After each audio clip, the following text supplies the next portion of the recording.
আপনার সমস্যাটা কি? কি চাই আপনার? ইভান চেয়ারে বসেছিল। কথাকে দেখে উঠে এসে দরজাটা লক করে দিয়ে সোফায় বসে কথাকে এক টান দিয়ে নিজের কোলের উপর বসিয়ে দিল। আকস্মিক ঘটনায় কথা হকচকিয়ে উঠল। ও এখন ইভানের কোলের উপর বসে আছে। নিজের দিকে তাকিয়ে অপ্রস্তুত হয়ে পড়ল কথা। ছাড়ুন, কি করছেন এসব? ইভান কথার ঘাড়ে নাক ঘষতে ঘষতে ঘোর লাগা কণ্ঠে বলল, তোমার সাহস কি করে হয় আমার ক্লাস মিস দেয়ার? ইভানের প্রতিটা নিঃশ্বাস কথার ঘাড়ের উপরে পড়ছে আর কথা কেঁপে কেঁপে উঠছে। ইভান এতদিন মুখে যাই বলুক না কেন কখনো কথার এতটা কাছাকাছি আসেনি। কথার হৃদস্পন্দনের গতি অস্বাভাবিকভাবে বেড়ে গেছে। অস্বস্তি হচ্ছে খুব, কিন্তু এই অস্বস্তির মধ্যেও কেমন একটা ভালো লাগা কাজ করছে। কোনো পুরুষ আজ কথার এত কাছাকাছি এসেছে, আর সেই পুরুষটা কথার স্বামী, কথার ভালোবাসার মানুষ। কথা কাঁপা কাঁপা কণ্ঠে বলল, ছাড়ুন, কি করছেনটা কি? ছাড়ার জন্য তো ধরিনি, এতদিন নিজেকে কন্ট্রোল করে রেখেছি। কালকের পর থেকে এমনি নিজেকে কন্ট্রোল করাটা দায় হয়ে পড়েছে। উফ, তোমার হট লোক আমাকে ঘায়েল করে ফেলেছে বউ। তার উপর আজ তোমার আবার সাহস বেড়ে গেছে। আমার ক্লাস বাদ দিয়ে তুমি ক্যান্টিনে বসে আড্ডা দিচ্ছিলে। বলেই কথার গলায় একটা কামড় বসিয়ে দিল। কথা আহ করে উঠল, কিন্তু কামড়ের ব্যথাটা বুঝে ওঠার আগেই গলায় কামড় দেওয়া জায়গায় একজোড়া নরম ঠোঁটের স্পর্শ অনুভব করলো। ইভান কথার গলায় কামড় দিয়ে সেখানে অজস্র ছোট ছোট চুমুতে ভরিয়ে দিতে শুরু করলো। দেখুন, ছাড়ুন, না হয় আমি কিন্তু চিৎকার করব। ইভান কথার ঘাড়ে একটা চুমু দিয়ে বলল, করো চিৎকার, সবাই আসুক। আমিও তো চাই এটাই, সবাইকে বলি এটা আমার বউ, একমাত্র বিবাহিত বউ। কথা বেশ ভালোভাবেই বুঝতে পারছে এই ইভানকে কিছু বলে লাভ নেই, সে কোনো কথা গায়ে মাখবে না। কিন্তু কথাকে যেভাবে হোক এখান থেকে বেরোতে হবে। ইভানের কাছে দুর্বল হলে চলবে না, আর এভাবে চলতে থাকলে কথা খুব সহজে দুর্বল হয়ে পড়বে। কারণ ইভানের জন্য এখন ওর মনে ভালোবাসা রয়েছে। অনেক চেষ্টা করেও মন থেকে এই ভালোবাসা মুছে ফেলতে পারেনি কথা। কথা চায় না ওর অতীতের মতো কোনো ঘটনা ওর জীবনে আবার ঘটুক। সবকিছু আবার একবার সহ্য করার ক্ষমতা ওর মধ্যে আর নেই। এবার আর ও সহ্য করতে পারবে না, হয়তো মরেই যাবে। কিন্তু ও মরতে চায় না, তাই ইভানের কাছে আসতে, ইভানকে মেনে নিতে ভয় পাচ্ছে ও। কথার চিন্তা ভাবনার মধ্যে হঠাৎ ইভানের ফোনটা বেজে উঠল। ইভান বিরক্তি ভরা মুখ নিয়ে একবার ফোনটার দিকে তাকিয়ে আর একবার কথার দিকে তাকিয়ে উঠে গেল। ইভানের ফোন আসায় কথা যেন হাঁপ ছেড়ে বাঁচল। ইভানের ফোনে কথা বলার সুযোগটাই নিয়েছে কথা। ও আস্তে উঠে আস্তে করে দরজাটা খুলে পালিয়ে গেল। ইভান ফোন রেখে পিছন ঘুরে তাকিয়ে দেখে কথা নেই। ইভানের মুখে আবার একরাশ বিরক্তি ফুটে উঠল। এই মেয়েটা সব সময় এভাবে পালিয়ে যায়। কোথায় আর পালিয়ে যাবে কচুরানি? যেখানেই যাও না কেন ফিরতে তো এই আমার কাছেই হবে। যতই ঘুরি উড়াও রাতে, লাটাই তো আমারই হাতে। ভার্সিটি থেকে ট্যুরে যাওয়া হবে রাঙামাটি। ইভানের এই ট্যুরে ফুরে যাওয়ার কোনো ইচ্ছে ছিল না, কিন্তু যেই শুনেছে কথা যাবে তৎক্ষণাৎ তার ট্যুরেও যাওয়ার প্রবল ইচ্ছা জেগেছে। কথারও যাওয়ার কোনো ইচ্ছে ছিল না, কিন্তু এই রাফিয়াটা নাছোড়বান্দা, সে জিদ ধরে বসে আছে কথারও যেতে হবে। রাফিয়ার জিদের কাছে হার মেনে শেষ পর্যন্ত কথাও ট্যুরে যেতে রাজি হয়েছে। আজ সবাই মিলে ট্যুরে যাবে, কিন্তু সমস্যাটা হলো ইভান কিভাবে কথার পাশে বসবে। ইভান যেহেতু প্রফেসর, সেহেতু ওকে অন্য প্রফেসরদের মধ্যেই বসতে হবে। স্টুডেন্টদের মধ্যে কিভাবে বসবে?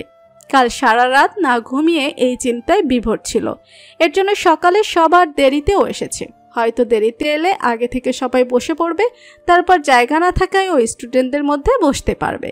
কিন্তু ইভানের এত চিন্তা ভাবনে এক বালতি পানি ঢেলে দিল শিলা ম্যাম। সে ইভানের জন্য সিট রেখে দিয়েছে। ইভানের সিট থেকে অনেকটা দূরে কথা বসেছে। ইভানের সিট একদম সামনে, আর কথার সিট প্রায় পিছনের দিকে। ইভান অসহায়ের মতো কতক্ষণ কথার দিকে তাকাচ্ছে, কতক্ষণ নিজের সিটের দিকে। অতঃপর পিছন থেকে অন্য একজন প্রফেসর তাড়া দেওয়ায় ইভান শিলা ম্যামের পাশেই বসে পড়ল। ইভানকে শিলা ম্যামের পাশে বসতে দেখে কথা অগ্নিচক্ষু নিয়ে ইভানের দিকে তাকালো, কিন্তু ইভান সামনের দিকে তাকিয়ে আছে।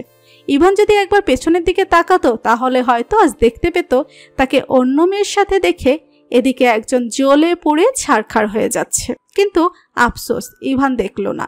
এর মধ্যে স্টুডেন্টদের মধ্যেও কানা ঘুষা শুরু হয়ে গেছে। শিলা ম্যামের সাথে ইভান স্যারের কিছু আছে কি না হয়। শিলা ম্যাম কেন ইভান স্যারের জন্য জায়গা রাখলো? আর ইভান স্যারও কেনই বা এসে আবার সেখানেই বসলো। আবার কেউ কেউ বলছে ইভান স্যারের মতো একজন রাক্ষস খারুশের সাথে শিলা ম্যামের কিছুই থাকতে পারে না। ওটা তো শিলা ম্যাম ওনার পিছনে ঘুরঘুর করে, কিন্তু উনি পাত্তা দেয় না। আবার কেউ কেউ বলছে উনি যা বদমেজাজি, ওনার বউ ওনার সাথে একদিনও টিকবে না। অবশ্য ওনার কপালে কোনো মেয়ে আছে কি না তাই সন্দেহ হয়। এইসব আলোচনা শুনে গা পিত্তি জ্বলে যাচ্ছে কথার, কিন্তু কিছু বলতেও পারছে না। হঠাৎ দীপ কথার ক্লাসমেট এসে কথাকে বলল, একটা গান ধরো, তোমার কণ্ঠটা খুব সুন্দর। একবার নবীন বরণ উৎসবে শুনেছিলাম, তারপর আর তোর গান শোনার ভাগ্য হয়নি আমাদের।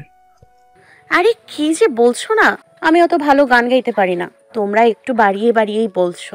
হ্যাঁ যাও, মানলাম আমরা বাড়িয়ে বলছি, এখন গানটা তো গাও। আচ্ছা গাইছি।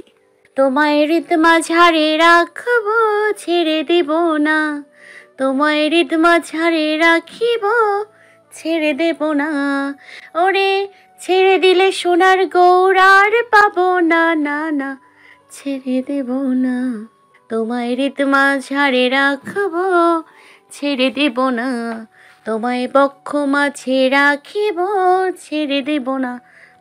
এই পর্যন্ত গেয়েই কথা থামলো। সবাই একসাথে হাতে তালি দিয়ে উঠল। কে যেন বলেছিল আমরা বাড়িয়ে বাড়িয়ে বলছি, এখন গান রেকর্ড করে রেখেছি, শুনবো? শুনলে বুঝবে আমরা বাড়িয়ে বলেছিলাম কিনা। দীপ এমন ভঙ্গিমা করে কথাগুলো বলছিল যে কথা দীপের দিকে তাকিয়ে ফিক করে হেসে দিল। এদিকে দীপের সাথে এত কথা মোটেই সহ্য হচ্ছে না ইভানের। ইভান আগে থেকেই কথাকে নিয়ে প্রচণ্ড জেলাস। শুধু ছেলে না, ইভান যদি দেখে কথা কোনো মেয়েকেও ওর সাথে বেশি প্রাধান্য দিচ্ছে তাহলেও জেলাস ফিল করে। আর এখানে তো একটা ছেলের সাথে হেসে হেসে কথা বলছে। ইভান না কিছু বলতে পারছে আর না সহ্য করতে পারছে, শুধু দাঁতে দাঁত চেপে সবটা দেখছে। দীপ হঠাৎ একটা চকলেট বের করে কথার দিকে এগিয়ে দিয়ে বলল, মিষ্টি মেয়ে, এইটা তোমার জন্য। না, এবার আর মানা যাচ্ছে না। মিষ্টি মেয়ে? এই মিষ্টি মেয়েটা আবার কি? কথাকে অন্য ছেলেরা মিষ্টি মেয়ে বলবে, আবার চকলেট দিচ্ছে, কত বড় সাহস! থ্যাংক ইউ বলে চকলেটটা নিতে যাবে, এর মধ্যে ইভান এসে ছো মেরে চকলেটটা নিয়ে গেল। ইভানের এমন কাণ্ডে কথা থেকে শুরু করে বাজ সহ সবাই হতভম্ব। ইভান নিজেও নিজের কাছে নিজেই থতমতো খেয়ে গেল। ইভান জোরপূর্বক একটা হাসি দেওয়ার চেষ্টা করে বলল, আসলে এটা আমার পছন্দের চকলেট তো, তাই আর কি। কথা এটা আমি নেই, তোমাকে অন্য একটা চকলেট দিই। বলে ব্যাগ থেকে আরেকটা চকলেট বের করে কথার দিকে এগিয়ে দিল।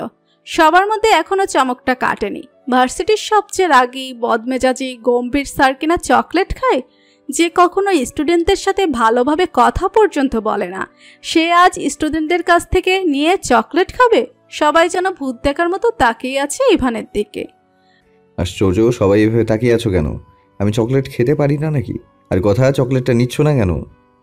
কথা চকলেটটা নিয়ে বসে পড়ল। বাকি সবাইও চুপচাপ নিজেদের কাজে ব্যস্ত হয়ে পড়ল। তোমাদের মধ্যে আমার জন্য জায়গা করে দাও, আমি তোমাদের মধ্যে বসবো। এটাই বাকি ছিল। সবাই যেন আর এক দফা চমকে উঠল। সবার মনে একটা প্রশ্ন, আজ ইভান স্যারকে জিন বা ভূতে টুতে ধরেছে নাকি? এমন ব্যবহার করছে কেন? কারো কোনো সাড়া শব্দ বা হেলদোল না দেখে ইভান বলল, রাফিয়া, তুমি উঠবে? আমি এখানে বসতাম। অবশ্যই স্যার, কিন্তু আমি বসবো কোথায়? এই যে পেছনে আর একটা সিট আছে, ওখানে যাও। ঠিক আছে স্যার।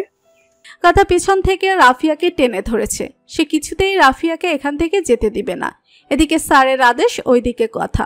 স্যার যার আগে যদি তার কথা না শোনো, তাহলে স্যার হয়তো ওকে এই গাড়ির জানালা থেকেই বাইরে ফেলে দেবে। ভাবতেই অন্তরাত্মা কেঁপে উঠল রাফিয়ার।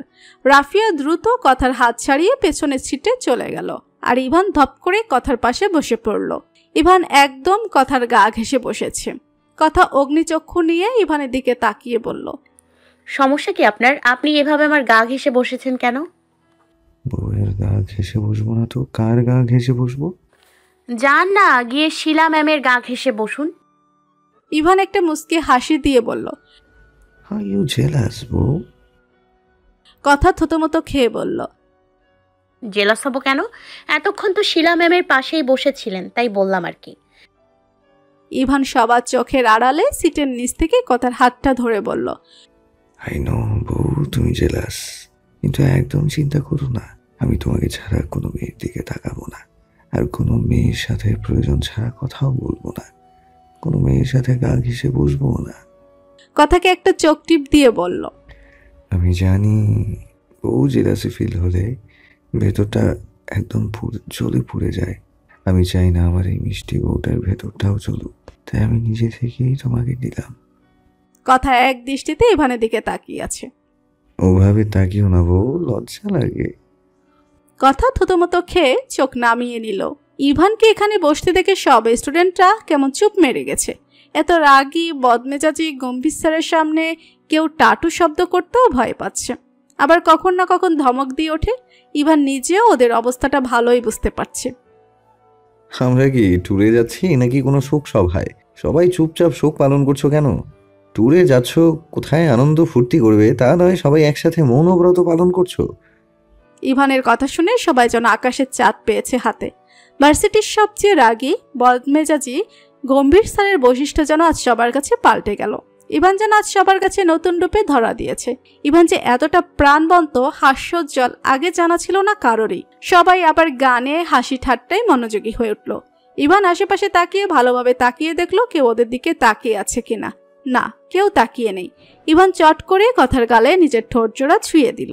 কথা বিস্ফোরিত নয়নে ইভানের দিকে তাকালো। ইভান ভাবলেশীনভাবে বসে আছে। তাকে দেখে মনেই হচ্ছে না সে এমন কিছু করতে পারে। রাত 12টা, কথারা এখনো বাজছে। মাঝখানে কিছুটা সময় যাত্রা বিরতি নিয়ে আবার বাস ছেড়েছে। অবশ্য সেটুকু সময় কথা ইভানকে একটু এড়িয়েই চলেছে। আর এত স্টুডেন্টদের মধ্যে ইভানও কথার ধারে কাছে যাওয়ার একদম সুযোগ পায়নি।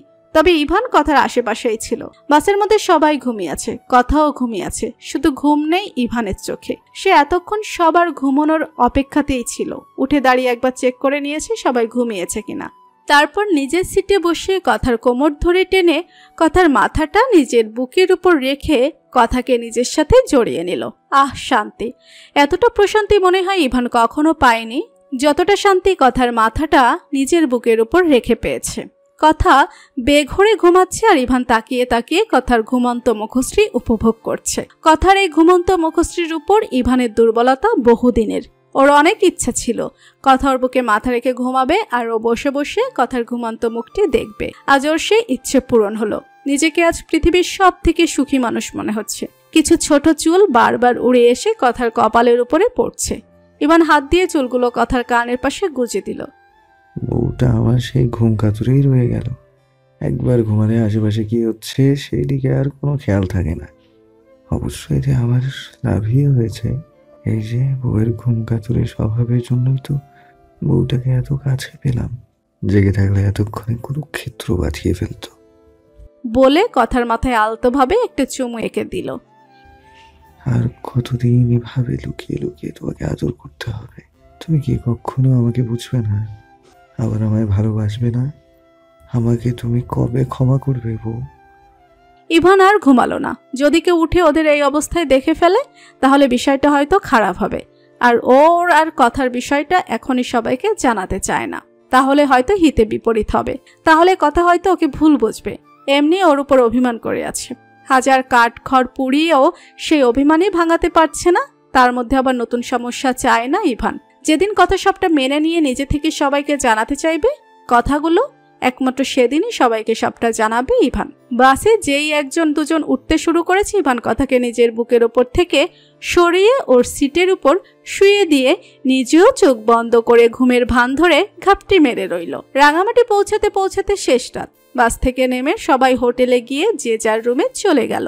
এখানে এসেছে ওরা 4 দিনের ট্যুরে। কথা আর রাফিয়া এক রুমে অবশ্য ওদের আরও 3 অথবা 4 জন বান্ধবী আছে। আর ওদের সামনের রুমটাই ইভানের রুমেও ইভান ছাড়াও আরও 2 জন স্যার রয়েছে। এতটা লং জার্নি করে সবাই ক্লান্ত। হোটেলে ঢুকে কোনোভাবে ফ্রেশ হয়ে সবাই ঘুম থেকে উঠতে উঠতে দুপুর হয়ে গেছে। সবাই ঘুম থেকে উঠে ফ্রেশ হয়ে খাওয়া দাওয়া করে ঘুরতে বের হবে এমনই প্ল্যান। কিন্তু কথার ঘুম এখনো পূরণ হয়নি। কথা ঘুম চোখে ঢুলতে খাবার টেবিলে বসলো। একটু খাচ্ছে আর একটু ঘুমাচ্ছে। কথার অবস্থা দেখে রাফিয়ার হাসতে হাসতে গড়াগড়ি খাওয়ার মতো অবস্থা। হঠাৎ পাশ থেকে কেউ গম্ভীর কণ্ঠে কথা বলে ডাক দিতে কথা পাশ ফিরে তাকাতেই চমকে উঠল। 1 মিনিটে ওর ঘুম হাওয়া। ওর পাশে ইভান বসে আছে। ইভান এখানে কখন এলো? শুধু কথা নয়, এ টেবিলে বসা সকলে চমকে উঠে ইভানের দিকে তাকালো। ওরা এতক্ষণ কথার দিকে তাকিয়ে হাসাহাসিতে এতটা ব্যস্ত ছিল যে ইভান এখানে কখন এসে বসেছে কেউই খেয়াল করেনি। ইভান কথার দিকে একবার তাকিয়ে মুখ ঘুরিয়ে সবার দিকে একবার তাকিয়ে নিজের খাওয়ার দিকে মনোযোগ দিল। ইভান খেতে খেতে বলল,